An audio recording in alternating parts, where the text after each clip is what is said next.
Y entonces se leía de la sección de los profetas que se correspondía con ese Shabbat. La lectura podía hacerla el propio oficial o un miembro varón de la comunidad que fuese llamado a la lectura. Luego de la lectura de la Torá y de los profetas podían suceder dos cosas. Primero, que el que había leído del rollo presentara una explicación del significado de lo que había sido leído, de tal manera que trajera luz sobre el texto y consolación al pueblo. También se podía llamar a algún invitado ilustre presente para que subiera, se sentara en la silla de Moshe, como se conocía el asiento desde la cual se enseñaba Torá al pueblo, para que disertara sobre lo que había sido leído de la Torá o de los profetas. Ese tercer Shabbat del mes de Heshvan, de las postrimerías del tercer milenio y comienzo del cuarto desde la creación de Adán, aproximadamente el año 3784 del año universal, o el año 27 de la era común, en la pequeña e insignificante sinagoga judía de Nazaret, un varón judío de 30 años de edad aproximadamente había llegado de visita al poblado donde se había criado desde niño. Su familia, que pertenecía a esta sinagoga, era bien conocida por todos. Joseph, su padre, que había muerto algunos años atrás, había sido miembro ilustre de esa comunidad. Miriam, su madre, y respetada por todos, también había sido miembro de esa comunidad, juntamente con sus hermanos, Jacob, Yehuda, Simón, y sus hermanas, Rivka, Rachel y Lea. Cuando se supo que el joven Yeshua había regresado de Sfat o Safet, como una cortesía típica judía de la época, el oficial de la sinagoga llamó al joven Yeshua que pasara al frente para tener el honor de leer del rollo de la Torá que se correspondía con ese Shabbat. Yeshua pasó al frente, abrió el rollo y leyó de la sección que se correspondía con este tercer Shabbat de Heshvan, donde ahora estamos. La lectura de los profetas de aquel Shabbat se halló en Isaías 61, versículos del 1 en adelante. Esto es lo que dice el texto que leyó Yeshua un día como hoy. El Espíritu del Señor Omnipotente está sobre mí, por cuanto me ha ungido el Eterno para anunciar buenas nuevas a los pobres. Me ha enviado a sanar los corazones heridos, a proclamar liberación a los cautivos, libertad a los prisioneros, a pregonar el año del favor de Hashem. Y ahí se detuvo. Enrolló el rollo, lo entregó al oficial de la sinagoga y se sentó en la silla de Moshe, mirando lentamente a cada uno de los varones judíos que allí estaban reunidos. Una energía celestial llenó el lugar. Los ojos de todos estaban atraídos sobre él. Luego el judío invitado abrió sus labios para explicar lo que había sido leído delante de sus compatriotas. Tomando cada palabra del texto leído y explicando cada iot y cada marca de cada letra de la Torá de ese texto, su valor gemátrico, las diferentes alternativas textuales, dependiendo de las vocales con las cuales uno lea, concluye su exposición diciendo, en este momento se acaba de cumplir esta palabra delante de ustedes. Y acto seguido les reveló el secreto de quién lo había ungido y para qué y cuál era realmente su identidad. Según nuestras fuentes antiguas, todos en la sinagoga quedaron impresionados de las palabras hermosas que salieron de su boca. Al concluir, no podían creerlo. ¿De dónde había aprendido todas estas cosas? ¿Quién le había enseñado a explicar la Torá de una forma tan profunda y extraordinaria y al mismo tiempo tan simple y gloriosa? ¿Cómo podría ser que un muchacho criado aquí entre nosotros, levantado aquí entre nosotros, tuviera ahora todo este conocimiento que solamente venía de los grandes rabinos de Jerusalén? ¿Qué es lo que está pasando aquí? El resto es una historia bien conocida.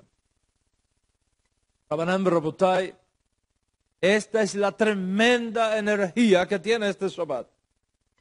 Este Shabbat tercero del mes de Heshvan. Han pasado desde entonces casi 2000 años. Pero lo que sucedió en aquel pobladillo de Galilea, aquel tercer Shabbat de Heshvan, todavía sigue impactando a nuestro pueblo y al mundo.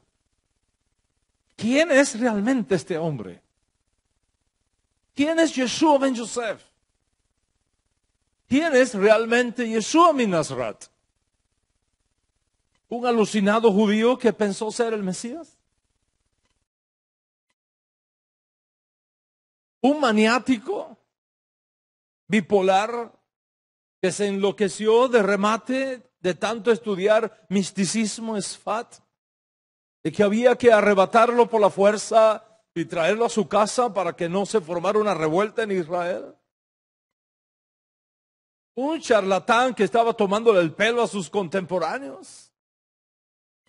¿Un profeta? ¿Un potencial Mesías? ¿Un fallido Mesías? ¿Un falso Mesías?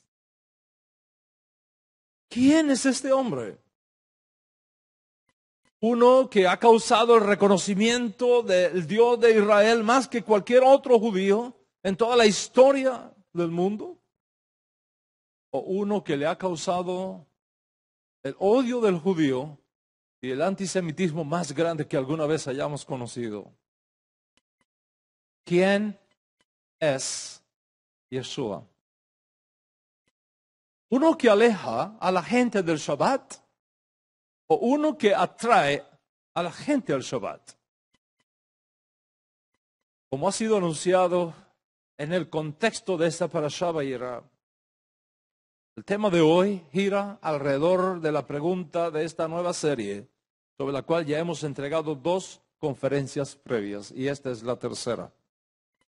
La pregunta que está sirviendo de fundamento a esta serie es, ¿qué tan seguro estás que Yeshua es el Mesías? ¿Qué tan seguro estás que Yeshua es el Mesías? Lo que hay detrás de esta pregunta es una serie de objeciones en contra de los reclamos mesiánicos de Yeshua. Yeshua no ha eliminado las guerras. Las vemos por todos lados. Yeshua no ha eliminado la muerte. La vemos por todos lados. Yeshua no ha eliminado la enfermedad. Acabamos de orar por los enfermos. Yeshua no ha reconstruido el tercer templo. Ahí está la explanada esperándolo. Yeshua no ha traído a los judíos del exilio de vuelta a casa. Todavía tenemos exilio. ¿Cómo puede ser el Mesías? En nuestra pasada conferencia respondimos a esta objeción llamando al hecho de que si miramos cuidadosamente la vida de Yeshua en sus 3-4 años de actividad pública en Eretz Israel, él propuso a los gobernantes de la nación de sus días, en sentido general, y al pueblo judío, en sentido particular, que si aceptaban su propuesta, la edad mesiánica sería establecida en Israel y en el mundo.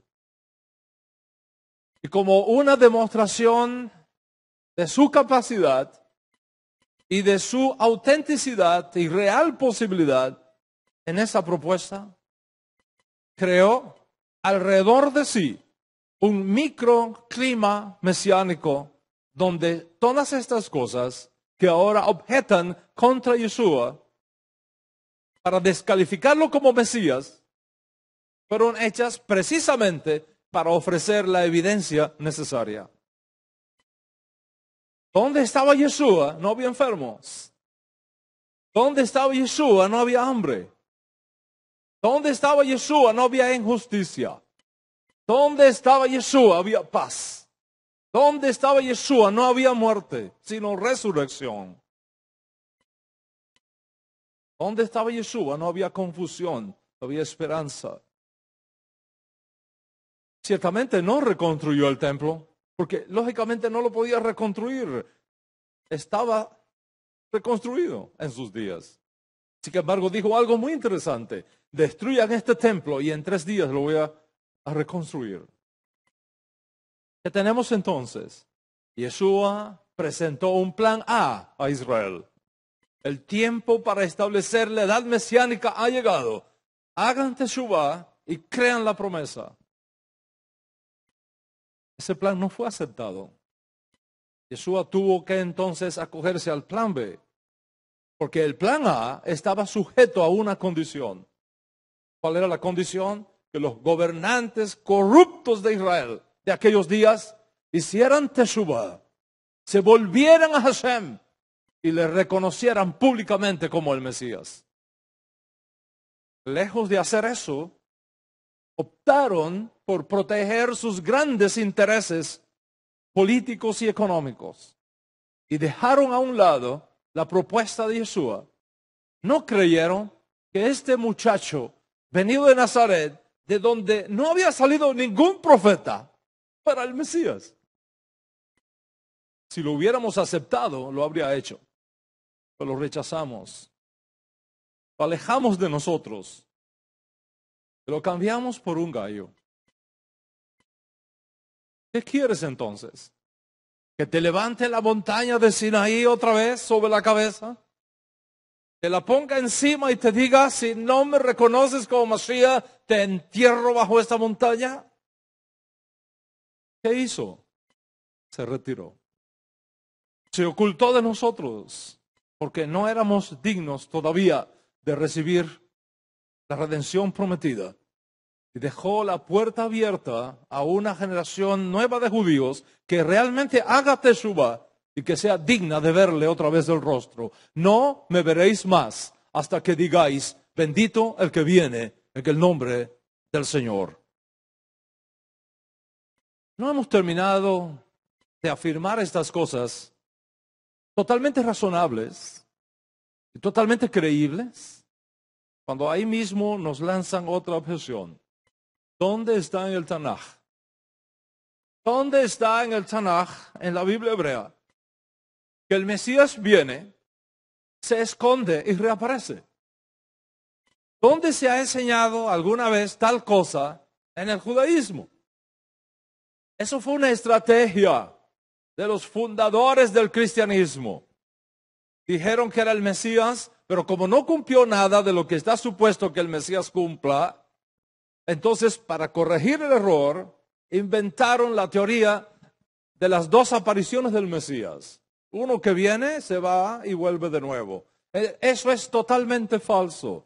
¿Dónde está en el Tanaj tal cosa? ¿Quién ha enseñado esto alguna vez en el judaísmo? Conclusión.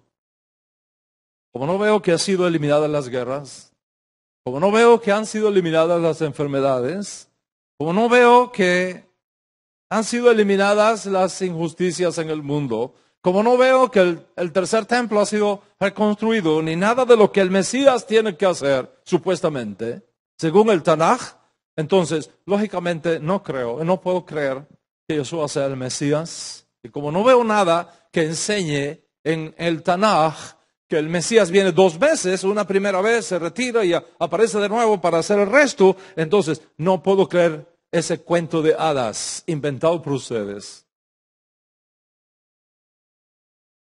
Estas cosas y estos argumentos están llegando a muchos creyentes. Creyentes desinformados. Y se quedan sin palabras, creyendo estos falsos argumentos. La idea de que un Mesías que aparece, se esconde y reaparece, no es parte de la idea judía del Mesías. Lamentablemente, y para daño del alma de muchos, algunos incautos están cayendo en estos argumentos y se están desligando de Yeshua por considerarlo ahora un fallido o un falso Mesías. Primero, porque no cumplió nada de lo que está supuesto cumplir el Mesías. Y segundo, porque no hay tal cosa en el judaísmo de un Mesías que aparece, se esconde y vuelve a aparecer. Para responder a esta objeción, he estado explicando que es importante conocer cómo era la forma de interpretar la Escritura por los antiguos. Nosotros vivimos en el siglo XXI. El siglo XXI es la modernidad para nuestra generación. No podemos estudiar a los intérpretes antiguos de las Escrituras con nuestra mente moderna. Ideas que para nosotros ahora son asunto de preescolares. Eran totalmente desconocidas para el hombre hace 500 años. En el mundo antiguo, las cosas eran diferentes. En el mundo de los profetas, las cosas eran diferentes. En la época de los profetas, comparado con nuestra época, las cosas son diferentes. Cuando a un niño nuestro le duele la cabeza, lo llevamos de urgencia al hospital.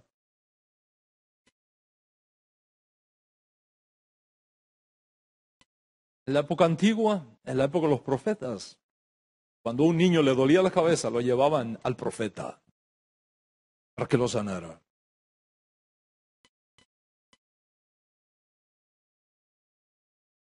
En el mundo de Yeshua y sus estudiantes originarios, las cosas eran diferentes.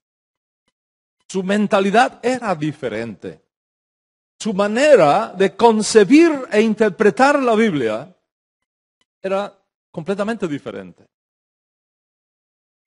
Esta es la tercera conferencia sobre este tema. Yo les ruego a cada uno de ustedes que si no ha visto las 2 anteriores, haga un esfuerzo por hacerlo. Todavía están en el aire. En www.torahdiario.org, en la sección AMI TV. Es importante que estudies esas 2 conferencias previas, porque ella es la que nos da el contexto para esta tercera conferencia. En esta conferencia pasada, yo estuve hablando de 4 modelos de interpretación que formaron parte de la mentalidad judía de los profetas antiguos a la hora de acercarse al texto sagrado. Básicamente, y por el bien del argumento, voy a repetir sintetizadamente estos 4 modelos. En la mente de los antiguos intérpretes bíblicos, en la mente de los profetas, en la mente de los rabinos antiguos, existían 4 formas de acercarse a las Escrituras. Primero, ellos estaban convencidos que en la Biblia había 2 contextos. Es decir, un libro escrito La Biblia, para ellos, es un libro escrito en códigos. Por lo tanto, muchas veces donde la Escritura dice A, significa B. Segundo, ellos estaban convencidos que la Biblia es un libro no solamente de historia, para contar cosas que pasaron. En la mente de ellos, la Torá era un libro para sus días, para dar respuesta a circunstancias y necesidades de sus días. Era un libro de instrucciones que no caducaba, que era nuevo en cada generación. Tercero, la Biblia para ellos no tenía contradicciones. La Biblia para los profetas y rabinos antiguos no tenía errores. Era perfectamente armoniosa, aunque fuese una antología. Cada cosa que la Torá dice, incluso en sus comentarios e interpretaciones y prácticas que en ella aparece, fueron ordenadas por Dios mismo. Y en cuarto lugar, la Biblia para los antiguos era, sobre todas las cosas, un libro divinamente inspirado, en la cual y a través de la cual Dios nos habla por sus profetas. Y Dios mismo puso en la boca de los profetas lo que ellos tenían que decir. ¿Cómo se formaron estas 4 concepciones centrales de la mentalidad de los profetas antiguos, como aquellos grandes rabinos, Hillel, Shammai, Yeshua, Shaul, Akiva, Yehuda Hanasí, los sabios talmúdicos? No lo sabemos, pero esa era su plataforma mental. Por lo tanto, Rabotai, cuando vamos a leer la Biblia hebrea y los escritos judíos antiguos, tenemos que comprender cómo era que ellos evaluaban la Biblia. ¿Cómo era que ellos interpretaban sus escrituras? ¿Y cómo es el esquema mental que tenían cuando decían lo que decían de las escrituras? La idea de un Mesías que aparece, se esconde y reaparece, formó parte de esos modelos de interpretación de la escritura que los antiguos tenían, de su estilo y de su mentalidad. ¿Cuál es el punto que quiero hacer aquí? Primero, que todos estos argumentos modernos contra Yeshua es el producto de la mentalidad modernista de nuestra generación. Y segundo, que la manera como los antiguos solían leer e interpretar las escrituras es totalmente diferente a la manera como la erudición moderna lee e interpreta la escritura hebrea. Tan diferente era esa metodología que para la mente moderna pareciera algo ilógico, fuera de lugar. El ejemplo lo tenemos en la parashá de esta semana, donde se nos informa acerca de la Akedah, de la atadura de Isaac, la última de las 10 más extraordinarias pruebas que Hashem haya permitido pasar a un ser humano, en el caso de nuestro padre Abraham. Tanto en la parashá pasada, Lech Lechá, como esta semana Vayera, es algo impresionante lo que aquí tenemos. Piensen en la Akedah, la atadura de Isaac. El texto bíblico se encuentra en Génesis capítulo 22 y voy a leer para ustedes esa sección. Preste atención.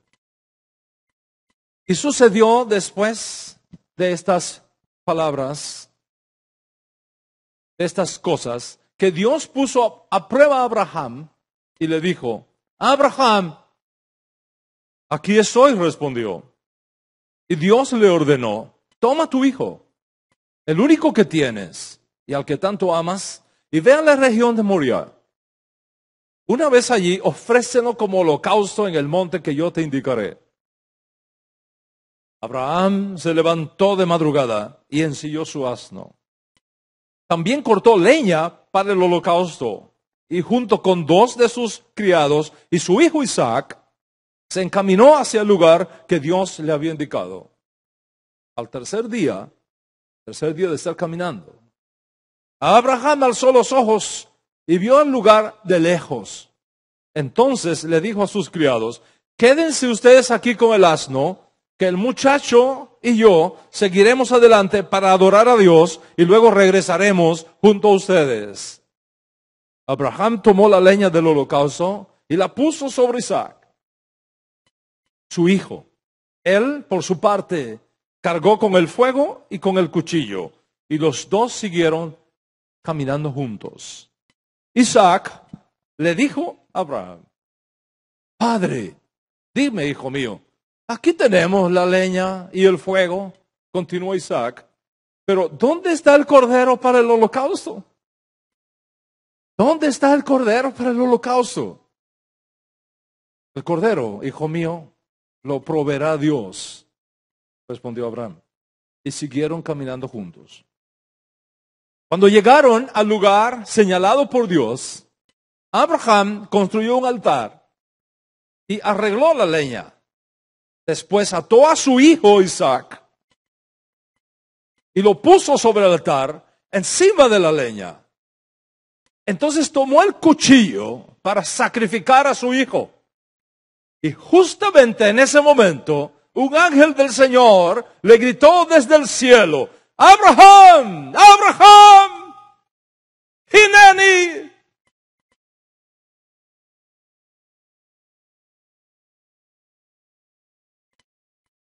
No pongas tu mano sobre el muchacho. No le hagas ningún daño, le dijo el ángel. Porque ahora sé que temes a Dios. Porque ni siquiera te has negado a darme a tu hijo único. Abraham alzó la vista y en un matorral, dice el texto, vio un carnero enredado por los cuernos. Fue entonces, tomó el carnero y lo ofreció como holocausto en lugar de su hijo. Y a este sitio le puso por nombre Abraham: el Señor provee. Por eso, hasta el día de hoy, se dice: en un monte provee Adonai. Eso es básicamente lo que nos dice el texto. Para los intérpretes antiguos, esta es una narrativa bíblica maravillosa, extraordinaria y fundacional para la fe y para la teología judía. Esta parashá, Rabotai, contiene una serie de marcas y contiene una serie de hechos que forman parte de la síntesis fundacional de la fe judía y de la teología judía. Sin embargo, para la mente moderna, que todo lo cuestiona y que le busca una respuesta racionalista, esta narrativa, lejos de ser magnífica, está llena de problemas. ¿Cuáles son estos problemas? Veamos. ¿Cómo podía Dios, incluso al nivel de una prueba, pedir a un padre que asesine a su propio hijo?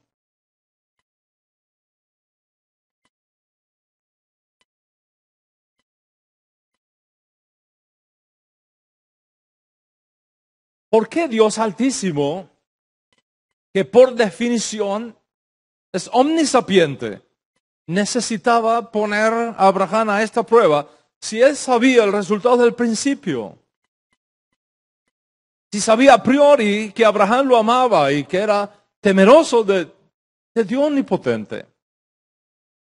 ¿Cómo explicamos que un Dios omnisciente diga en los labios del ángel: ahora sé que eres temeroso de Dios, sugiriendo que antes no lo sabía?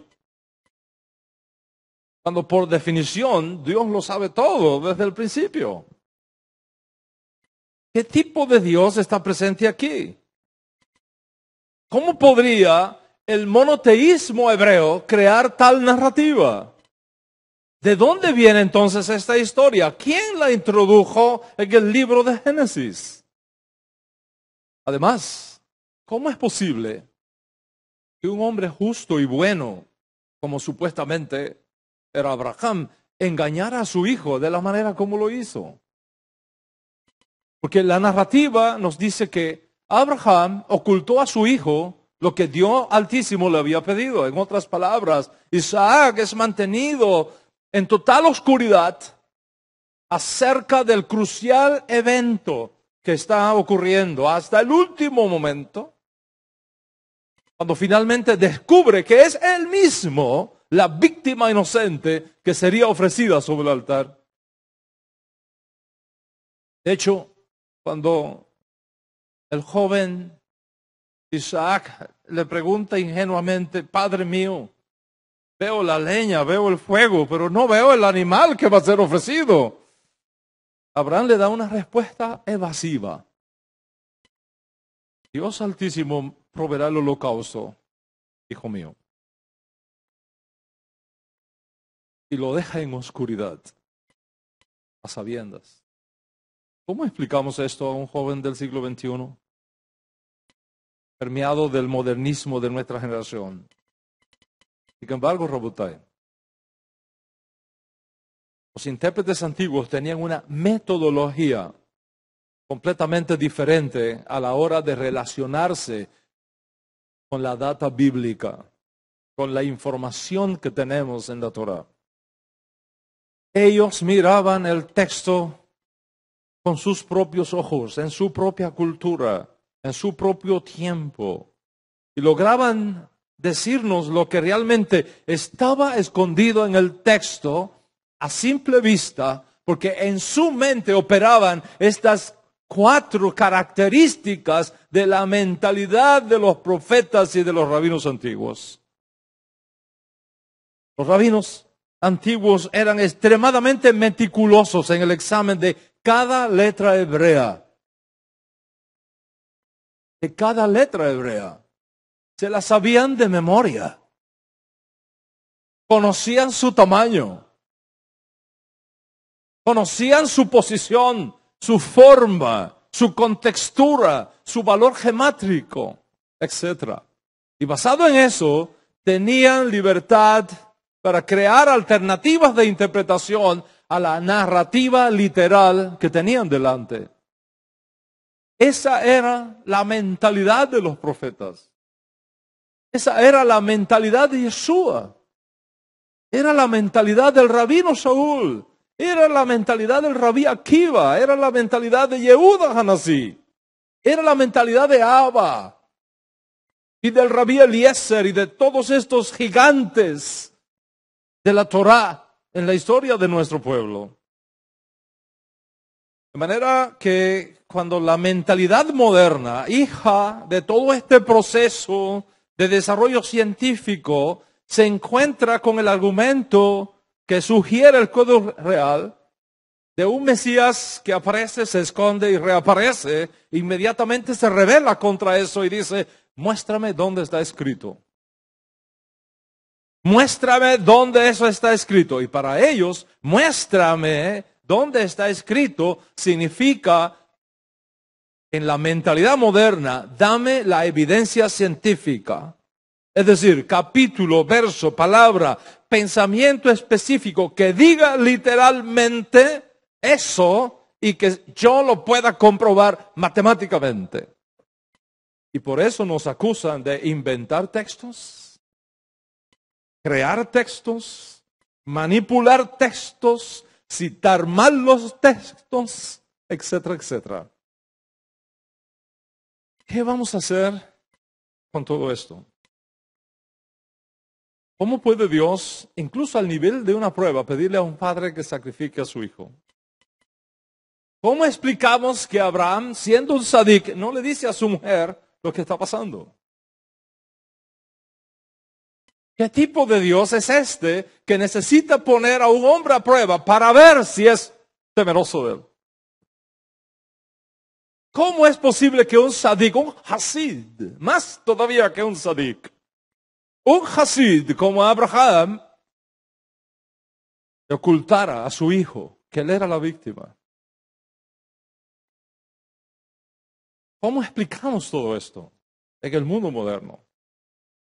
La respuesta está en la mentalidad y en la metodología que tenían los profetas y los rabinos antiguos de Israel. Piensa, por ejemplo, en esta información que nos da el Código Real.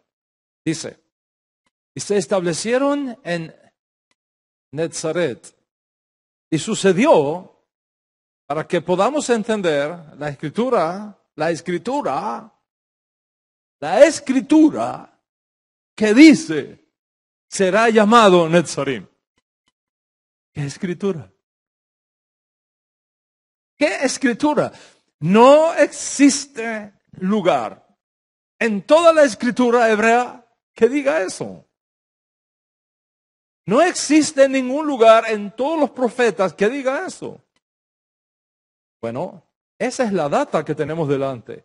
¿Cómo interpretamos esa data? ¿Cómo interpretamos esa información? Es otra cosa. Los enemigos de Yeshua lo interpretan diciendo, eso es un texto inventado. Otro más, otro fraude más. Los amigos de Yeshua lo interpretamos diciendo, esa es la conclusión lógica a que ellos llegaron cuando descubrieron la relación íntima que existía entre la raíz del nombre de ese pueblito y la raíz de una profecía con respecto del Mesías. Como ves, no es ningún fraude. Los antiguos intérpretes encontraban palabras, nombres y hechos en el texto bíblico que nosotros no vemos. Porque el estilo y herramientas de interpretación que ellos tenían es muy diferente al que usa hoy día la ciencia moderna de la crítica bíblica.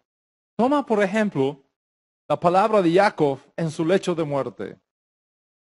No se apartará el cetro de Judá, ni la vara de mando de entre sus pies, hasta que venga Silo, y a él seguirá la reunión de los pueblos. Hasta que venga Silo. El texto hebreo es muy interesante aquí. Ad ki yavo Silo. Ad ki yavo Silo. Hasta que venga Silo. ¿Quién es Silo? ¿Quién es Silo? Los antiguos tenían el concepto de que las letras de la Torá no son simplemente arregladas en el texto bíblico de forma convencional, sino que cada una de sus letras, cada uno de sus rasgos y cada una de sus posiciones en el texto refleja la esencia de la creación y refleja la esencia del alma humana. Incluso los cosin, unas pequeñas extensiones de algunas letras, los tagin, las coronitas que están en algunas letras de la Torá, los siyunim, que son componentes de cada letra, todo eso para ellos indicaba diferentes conceptos. Visto así, cada letra y cada marca de la Torá, para ellos contenía una fuerza, una luz y una energía particular. A los antiguos, el texto de la Torá es sagrado, sagrado. Y el solo hecho de pronunciar audiblemente una letra de la Torá de forma apropiada podía atraer sobre esa persona la fuerza y la luz espiritual que estaba asociada con esa letra en particular. Los sabios antiguos usaban leyes desconocidas por la mente moderna para interpretar la Torá. Volver a esas leyes y conocerlas es clave para entender por qué interpretaron las cosas como nos han llegado. Por ejemplo, los sabios antiguos enseñaban que si tomamos la primera letra de una serie de palabras y la unimos luego, podemos encontrar una nueva palabra con un nuevo significado en el texto.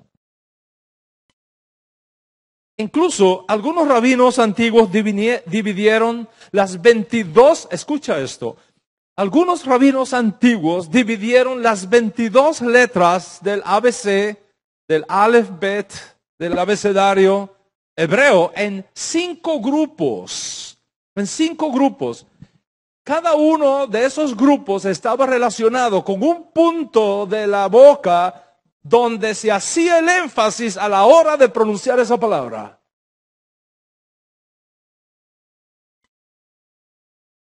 Además,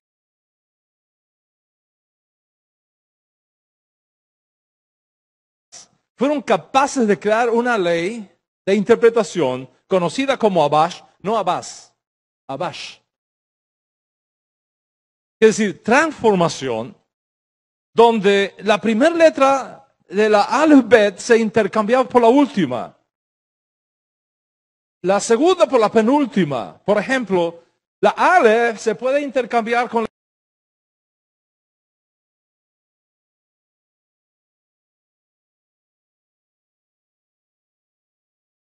la Taf. Y la Bet se puede intercambiar con la Resh. Y así sucesivamente. Y al hacerlo encontraban mensajes escondidos en la Torá. Ellos ponían también mucha atención a una regla que llamamos hoy día adición del kolel. Es decir, es una licencia dada a los profetas y dada a los sabios para incrementar el valor total de una palabra por un valor matemático unitario y aplicar esta regla que les permitía incluso resolver aparentes contradicciones de la Torá. Les daré un ejemplo. Génesis 48, verso 5. Miren lo que dice. Ahora pues, tus 2 hijos, Efraín y Manasés, que te nacieron en la tierra de Egipto, antes que yo viniese a ti en Egipto, son míos, como Rubén y Simón. ¿Está escuchando? Como Rubén y Simón. La frase Efraín y Manasés, como Rubén y Simón, es enigmática. ¿Cómo probarlo? ¿Cómo probar que son iguales Efraín y Manasés y Rubén y Simón? Y Rubén de Simón, como Rubén y Simón. Usando esta regla, los sabios antiguos notaron que el valor gemátrico de Efraín y Manasés es 726. Mientras que el valor gemátrico de Rubén y Simón es 725. Pero si a eso le añades la regla del kolel, es decir, la unidad matemática 1, entonces tenemos 726. Y por eso es que se cumple Ki Rubén be Shimón. Es decir, Efraín y Manasés son iguales a Rubén y Simón. La pregunta es, para los sabios antiguos, ¿quién es el kolel? ¿Quién es el que añade para completar? Se los dejaré ahí para que les provoque la investigación y tengamos algo adelantado para próximas conferencias. Piensa en estas cosas que tenían los antiguos. Ellos no tenían calculadora como tienen tus hijos. No tenían iPad. No tenían Windows 10. Da por 10, ¿no? ¿Ok? No tenían Apple, no tenían aplicaciones en el teléfono, no tenían computadoras científicas, pero tenían estas reglas, tenían estas cosas extraordinarias. Tomaban, por ejemplo, la primera letra de una serie de palabras y descubrían una nueva palabra. ¿Quién es Silo? ¿Quién es Silo? Los sabios antiguos llegaron a la conclusión de que Silo es un código para el Mesías. En otras palabras, aunque Mashiach no se revela abiertamente en la Torá, su nombre y sus funciones están escondidas en las codificaciones de la Torá si seguimos las reglas. Este es el caso de Silo. El Midrash por ejemplo, que está imbuido de esta mentalidad, explica que Shiloh, al aplicar esta regla, no es una palabra, es una sigla para el reino es de Él. Otra idea explica que Shiloh está relacionado con Shai, que significa regalo, y por lo tanto, ellos vieron allí una referencia a los atributos del Mesías que Él va a recibir y que los va a enseñar al mundo. Basado en esto, los sabios antiguos dijeron, Shiloh es uno de los nombres del Mesías. No solamente esto, que algunos notaron que la palabra Shiloh es el nombre de Mashiach, sino que también tiene una raíz relacionada con la idea de Shalvá, que significa tranquilidad. ¿Y sabe qué sacaron de ahí? Que no solamente Shiloh es el Mesías, sino que ahí hay una profecía acerca de la tranquilidad y la paz que gozaremos en la edad mesiánica. El Targum Onkelos, basado en esta mentalidad, declara lo siguiente: la transmisión del dominio no cesará de la casa de Yehudá, ni los escribas de entre sus hijos por siempre, hasta que venga el Mashiach. Y reemplaza Shiloh por Mashiach, ya, directamente.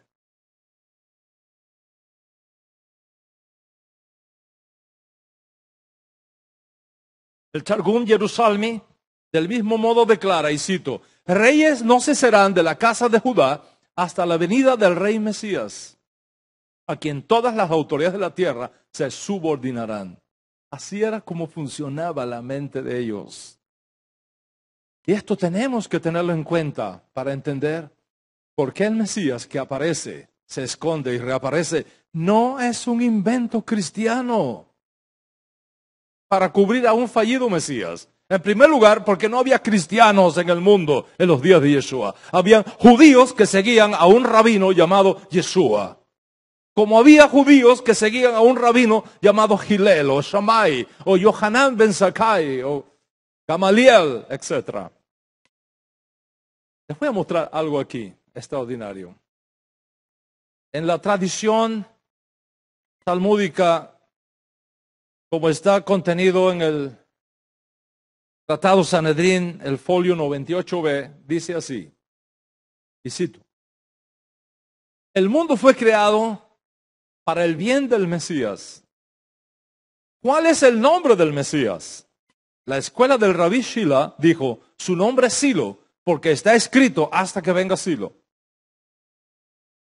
Tenga en cuenta que, según esta profecía, el Mesías debe hacer su aparición en Israel para el tiempo cuando el cetro le sea quitado a Judá. El Mesías, según esta profecía, aparecerá en Israel cuando el cetro le sea quitado a Judá. Dice, no será quitado el cetro a Judá hasta que venga Silo. Es decir, para el tiempo de aparecer Silo, que es el Mesías, según la manera como ellos tenían de interpretar esta escritura, entonces el cetro de Judá sería quitado. ¿Qué cosa es quitar el cetro? El Talmud de Jerusalmi, en el folio 24 del Tratado Sanedrín, dice lo siguiente, y cito, escuche. Un poco más de 40 años antes de la destrucción del templo, el poder de pronunciar sentencias capitales le fue quitado a los judíos. ¿Está escuchando? Un poco más de 40 años antes de la destrucción del templo. ¿En qué año fue destruido el templo? El año 70. ¿Le quitas 40 años? ¿En qué año está? 30. ¿A qué edad comenzó Yeshua su Avodah Hashem? A los 30. Un poco más de 40 años antes de la destrucción del templo, el poder de pronunciar sentencias capitales le fue quitado a los judíos. Luego, el tratado talmúdico de este mismo tratado dice, en el capítulo 24, en el folio 37, dice, cuando los miembros del Sanedrín se encontraron privados de su derecho sobre la vida y la muerte, una consternación general tomó posesión de ellos y cubrieron sus cabezas con ceniza y sus cuerpos con arpillera y exclamaron, ¿quién estará para nosotros? Porque el cetro se ha quitado de Judá y Mashiach no ha venido. Eso fue proclamado en el tiempo de la venida de Yeshua, cuando ellos reconocieron que el cetro había sido quitado. Justo para entonces, cuando el cetro fue quitado en Israel, al pueblo judío, que no podían condenar a nadie a muerte, porque Roma le quitó ese derecho y solamente el procurador romano podía declarar la pena capital. Justo para ese momento, un profeta judío alzó su voz en las tierras de Israel diciendo, el tiempo se ha cumplido. La edad mesiánica está aquí ya. Hagan teshuvah. Crean la promesa de la redención que nos ha sido dada. ¿Qué pasó? En vez de aceptar su propuesta y reconocerle como Mashiach, declararon, es mejor que muera un hombre y no que todo un pueblo perezca. Es mejor que muera un hombre y no que todo un pueblo perezca. Porque si no hacemos nada, todo el mundo se va a ir tras él y vendrán los romanos, van a destruir este lugar y nosotros nos vamos a quedar sin trabajo. Decisión, eliminar a Yeshua y decirle al pueblo judío, es un blasfemo. El Mesías no ha venido. Al hacer esto, negaron la inhabilidad de la profecía. Negaron los escritos de los sabios y perdimos a Mashiach. Y se retiró de nosotros.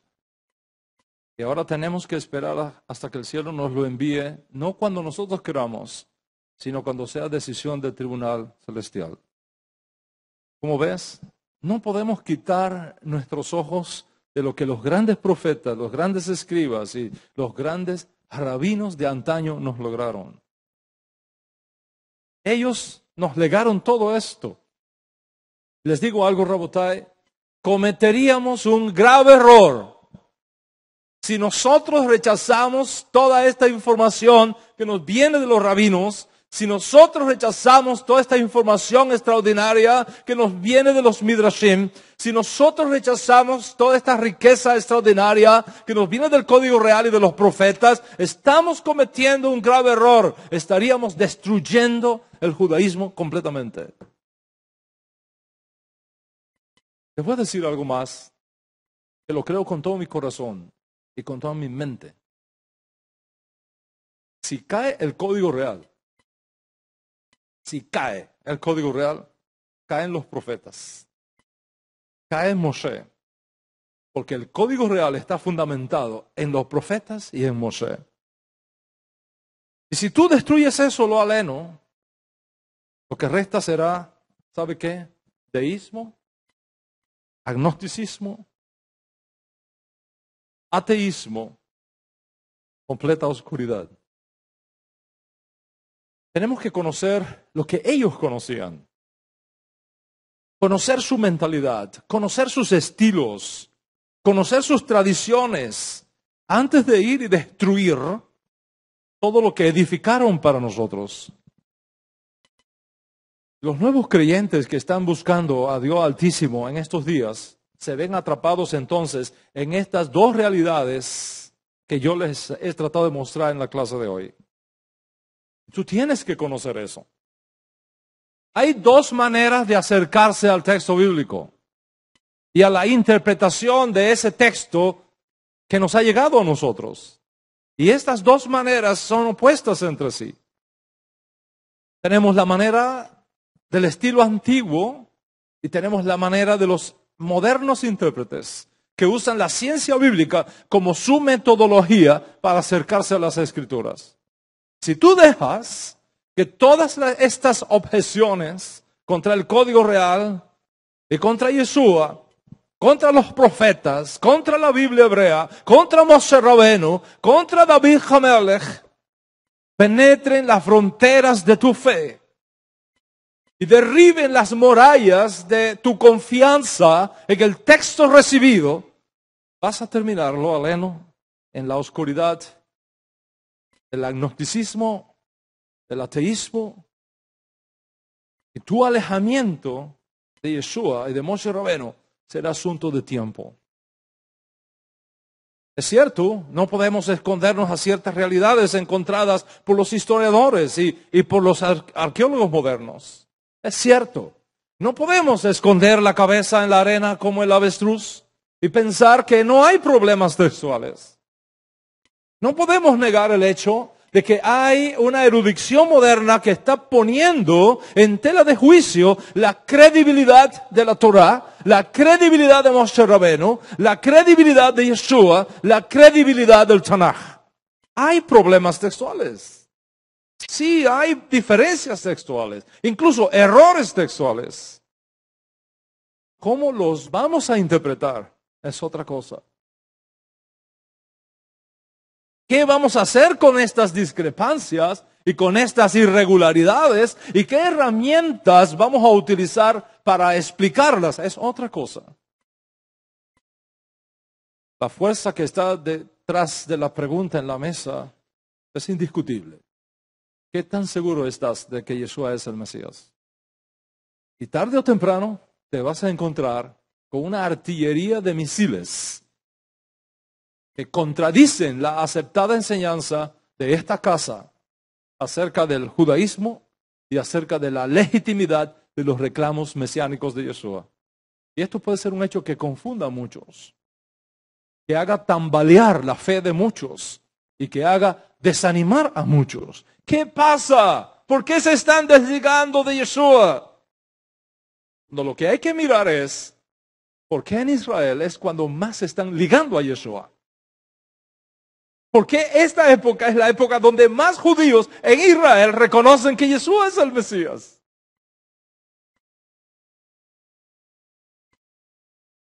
No podemos escondernos a la realidad de los descubrimientos de la ciencia histórica y de la ciencia de la arqueología. Pero ¿cómo vamos a interpretar los descubrimientos de la ciencia histórica? ¿Y cómo vamos a interpretar los descubrimientos de la arqueología? Es otra cosa. ¿Por qué? Porque yo creo firmemente que la Biblia misma es una realidad arqueológica. Entonces, ¿a quién voy a hacer más caso? ¿A una tabletica que me encontré por allá, por Irak?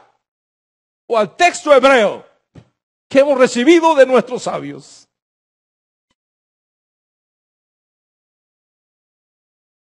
¿Quién está diciendo la verdad? ¿Hammurabi o Moshe Rabbeinu? No podemos negar a Hammurabi, a Nimrod. ¿Cómo lo vamos a interpretar? Es otra cosa.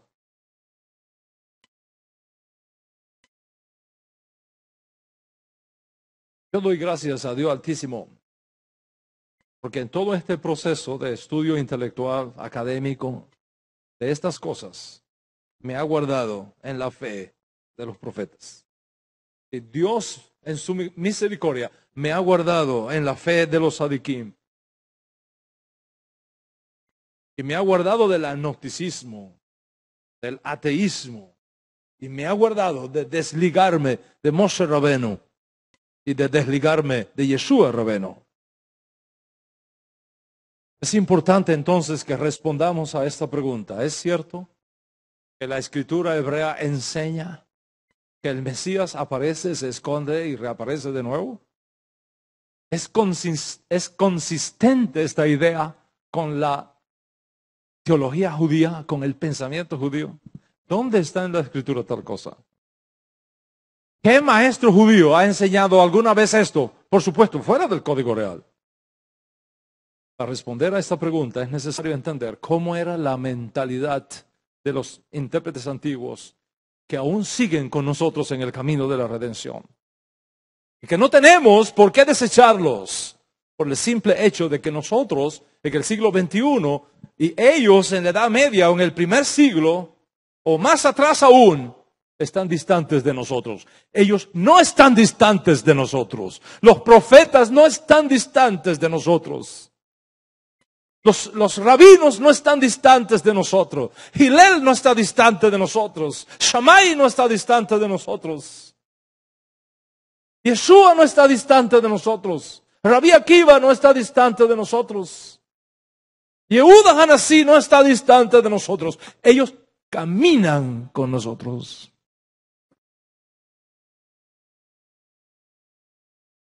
Son parte de nuestra historia. Podemos dialogar con ellos cada día. La Parashá Vayera, que estamos estudiando hoy en este tercer Shabbat de Heshvan, con toda la fuerza y energía que tiene este Shabbat, es exactamente lo que necesitamos para entender por qué decimos que la idea de un Mesías que aparece, se esconde y reaparece no es una locura, ni una invención de teologías, sino algo que está escondido en el texto, pero que necesitamos la sabiduría de los rabinos antiguos para descubrirlo. ¿Cómo resolvieron los rabinos antiguos esta problemática de la Akedah? Es lo que nos va a permitir entender por qué decimos el Mashiach aparece, se esconde y reaparece. Vamos a mirar entonces cómo ellos, los rabinos antiguos, resolvieron el problema de la Akedah. Pero mi tiempo ya ha concluido. Tendrás que esperar a la próxima conferencia, este martes a las 8 de la noche, desde New York, con la bendición del Eterno. Hashem, que es bueno, bendiga a cada uno de ustedes. Los guarde de esta hora de oscuridad y de confusión que ha llegado al mundo. Hashem, que es bueno, te preserve a ti y a tu casa de estas tres graves cosas. Te preserve del agnosticismo, te preserve del ateísmo y te preserve de desligarte de Moshe Rabenu, de los profetas, de nuestra sagrada e inspirada Torah y sobre todo de nuestro Ribi Yeshua HaMashiach. Shabbat Shalom, amén de amén.